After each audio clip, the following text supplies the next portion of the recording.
Here we have my new air compressor kit for the garage. It comprises of an old fire extinguisher bottle, modified to fit 3/4 BSP, or match 3/4 BSP pipe, and 1/2 inch manifold at the bottom, screwed into it all. Pressure valve.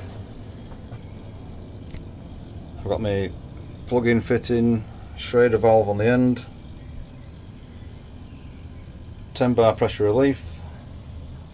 Tapping up to the pressure switch. T in from the pump. And there's my pressure switch to knock off, and that's my pressure relief so that the compressors will start again under load. And also a non-return valve that when the pressure relief lets the pressure off the heads, the compressor heads, that stops the air coming out of the tank and repressurising the heads. The two pumps are connected in tandem up here via some nylon pipe. Comes down. Oh, there we go. That's my pressure relief firing off. That has now taken the pressure off that head.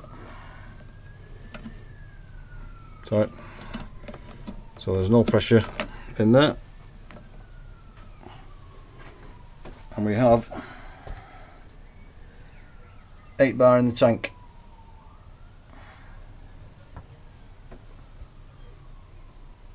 That's the setup. It has been being a bit temperamental, but it should, when I drop some air out, start up again.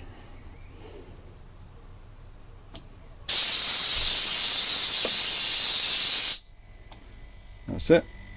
It's restarted, as you can see. Pump's going up. Fair rate. Takes approximately 1 minute to fill a 2 kilogram bottle. I don't know the volume of it, but it's a 2 kilogram fire extinguisher. It takes 1 minute to fill up to 8 bar, and that will fill one tyre up to 30 psi before it even needs to kick in again. That has just released the pressure off the heads again, and it will sit there nicely virtually all day without losing pressure.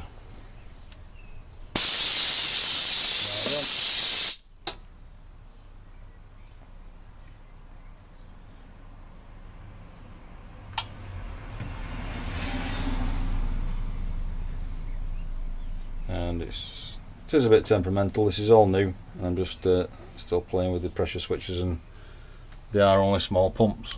I think they've overheated because it is a warm day today. I've been playing with it earlier on. But generally